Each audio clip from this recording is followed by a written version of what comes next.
Hey kids, this is Ivan. How you doing? Well, it's Father's Day 2018, so if you're a father, happy Father's Day. I'm a father, but this video isn't about that. So what is it about? This video is going to be about using a meta language, and I'm playing a bit of a devil's advocate here.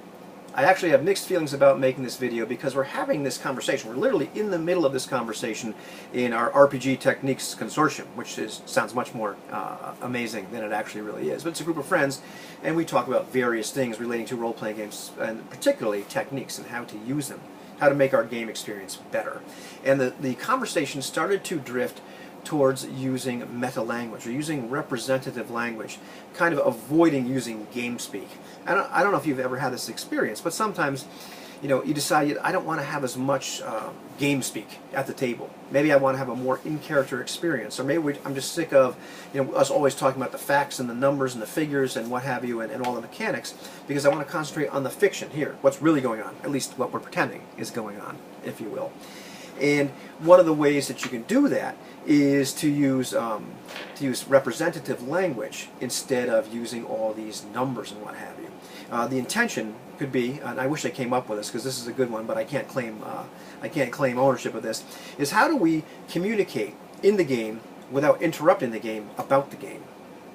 Or looking at a different way, this is helping us avoid out of character language or terms when it's clearly not necessary. And so, one of the ways you can do this is to replace numbers with terms. And like I said, I'm playing devil's advocate here, so you'll have to follow me. I'm going to have to give you a few examples, so this video is going to be a little bit longer than I would like it to be. But I'm getting to a point, or at least to a point where I start to ask, at what point is this worth it? So, here we go. You can look at something like Fate, and you have this little chart right here. Okay, when it goes from -2 to +8, and these in some cases are modifiers that you're actually going to add to the dice roll. But we don't say -2 or 2 or 7 or 8.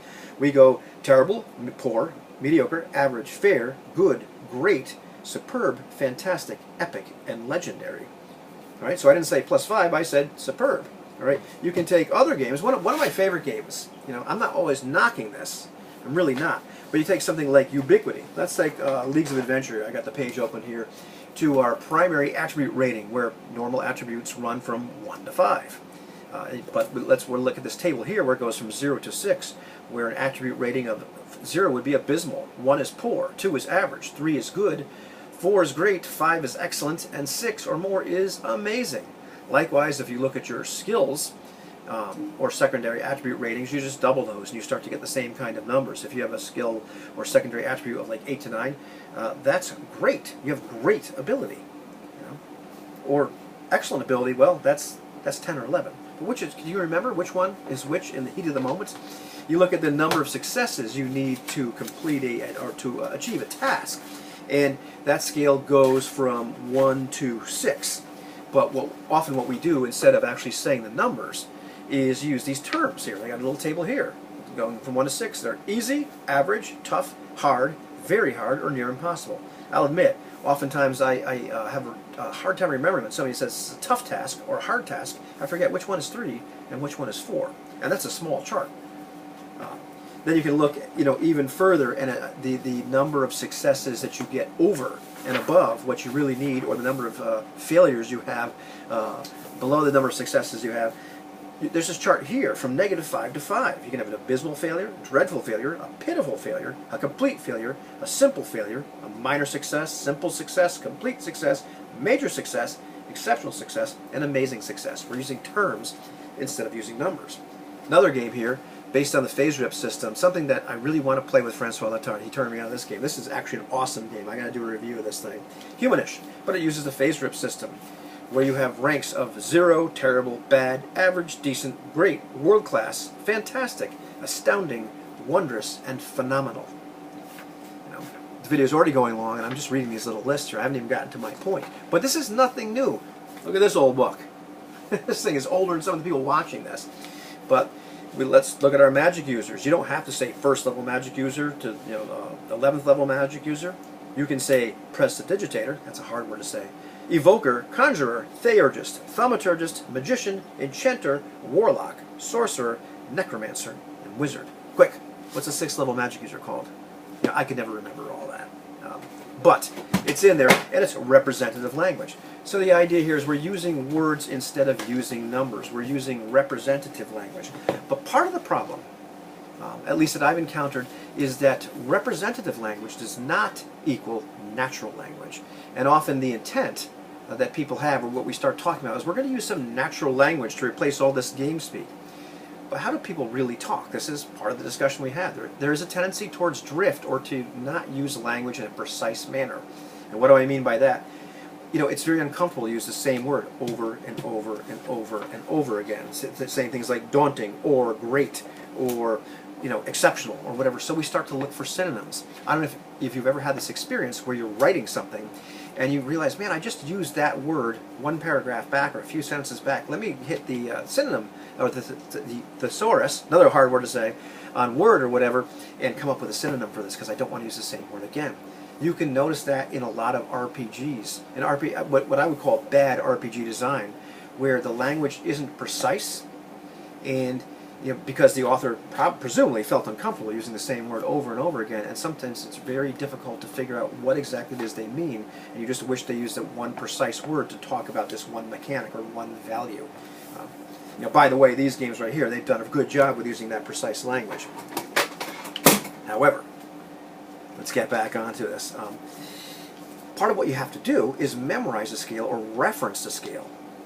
In a book, if you can't remember the scale. This is a skill, and I understand this takes time, but there's those moments when there is this kind of non-precise language being used at the table, and maybe I can't remember the table, or maybe I'm wondering if the guy across the table can remember this, and somebody says, well, this is a very hard task, and you're like, well, do you mean daunting, or is it formidable? And the other person, well, I don't know, it looked like it was very hard. And are we using the actual words of the game, the words that we've agreed to use? Or are we just simply using natural language? And does it become confusing? And for a person like me at that point, when we're not using precise language, we're diluting the absolute value of what we're talking about. And I get to this point where I'm not sure what the hell are we really talking about at all, because I can't follow along. Because at some point, I'm still thinking numbers. I need to know. I need to engage in some level of game speak or game think, of meta thinking, to play the game effectively, or to like make effective decisions. Sometimes we can actually even miss cues, or when people are trying to invoke a mechanic, they're trying to use the signal word or the natural language, and sometimes we completely miss it because either they used the wrong word, or we just didn't catch on because it's natural language, as opposed to like, hey, I'd like to use this skill here, or this is a challenge rating of 4, or what have you. So we have to remember or reference this whole list of terms, which replace the numbers. Sometimes it's what can make this even more frustrating is we have to look at the degree of difficulty. We have to look at the degree of competence and come up with natural language for that. But what do you do when you have a difficulty that's based upon your relative level of competence? Do you call the task hard?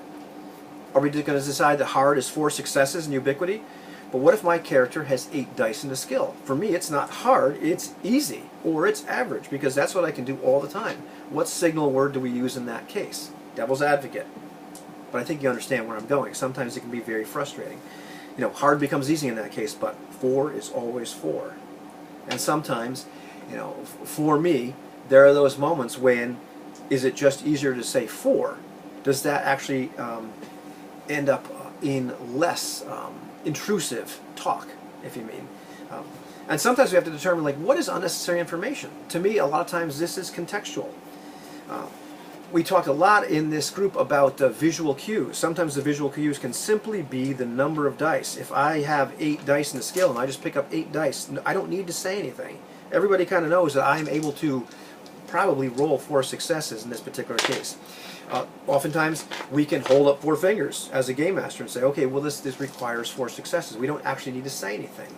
Games like Fantasy Flight Star Wars, the Genesis system, they use different colored dice.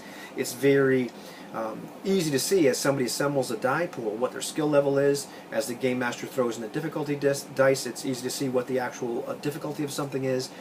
No words actually need to be exchanged at that particular point. We can all see it. We have a great visual representation. And this goes on and on in terms of, like, piles of style chips or tokens or bennies or whatever.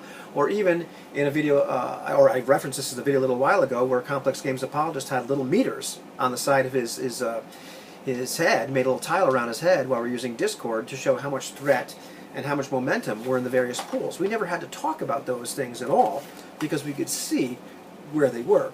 Those visual cues are great, and that in cases like that, then we're avoiding unnecessary language. We don't need to use the language because we can all see it. When I pick up this many dice, you can all see I picked up that many dice. However, that can be very difficult when you're playing online. You know, sometimes you can hold up the 4 fingers or hold up that number of dice, but oftentimes it can be a little bit more difficult to use those visual cues to avoid unnecessary language. In other cases, though, it's contextually based. You know, what am I really going to call unnecessary? I still need to communicate the value somehow. We still need to both be thinking the same thing. And to me, you know, sometimes the layers of abstraction or representative language that we put over numbers in order to avoid using numbers, when I still have to think about or understand what these numbers are, it produces a greater level of out of character for me, a greater removal. I have to talk more about the game, you know, in the middle of the game. And that just jars me out of the experience. And it's funny because thinking about this, where I've talked an awful lot about I don't want to have to talk about system mechanics a whole bunch, but when we pile on this extra layer of, well, let's not actually use the terms or the numbers, let's come up with some different terms and put them on top, that all of a sudden produces a greater level of out of character because it's another layer of stuff that I have to remember and reference and hope that we're using precisely. You know, but when I pick up a bunch of dice, that number is always the same. You know, 4 is always 4, 8 is always 8. And you know, I think partially too that some people tend to think more in language, and the descriptors are more important to them. And there's other people that think a little bit more in numbers. And I tend to be one of those people where, you know, I can represent, or you know, have a representation in my head when I'm playing something like Ubiquity. What does needing 4 successes actually mean? That's, you know, that's hard, or is it very hard? I can't remember. But I understand what that is. That's pretty difficult. Not a lot of people have 8 dice in a skill. But if I have 8 dice in a skill, you know, all of a sudden I realize, well, that's something that I can do. You know, when I'm Philippe Moreau and I have something like 13 dice in fencing, I realize that's insane. But you know, other people have less dice than that, and you can go on with armor class, hit points, whatever. The point is, and once again, I believe it's good to experiment with and use ways to avoid a lot of game speak. I'm not knocking any of these systems. I'm not knocking any of these charts. And using these terms, as long as we use them precisely. But it does require a little bit of memorization, but you know, which is okay. What's more important is that it requires a precise usage of that language. Is it natural language? No. It is very precise, representative, symbolic language to avoid using numbers. But what's always happening in my head every time I say something like challenging or whatever it is, see, because I can't remember the words without looking at the chart sometimes. I know that means 4 dice or 3 dice, or this is how many successes I need. The numbers always enter into the equation for me, and sometimes it's simply easier for me and less jarring and less out of character to say I'm rolling 8 dice or this requires 4 successes. What about you, Ez? Have you ever had experience with this? I'd like to hear your thoughts on this particular subject because it's something that has been a little daunting for me because I find myself a little bit less able to participate in the conversation about what kind of techniques to use because oftentimes they produce the exact opposite effect of what the intention is, at least in my case. And that's my story and I'm sticking to it.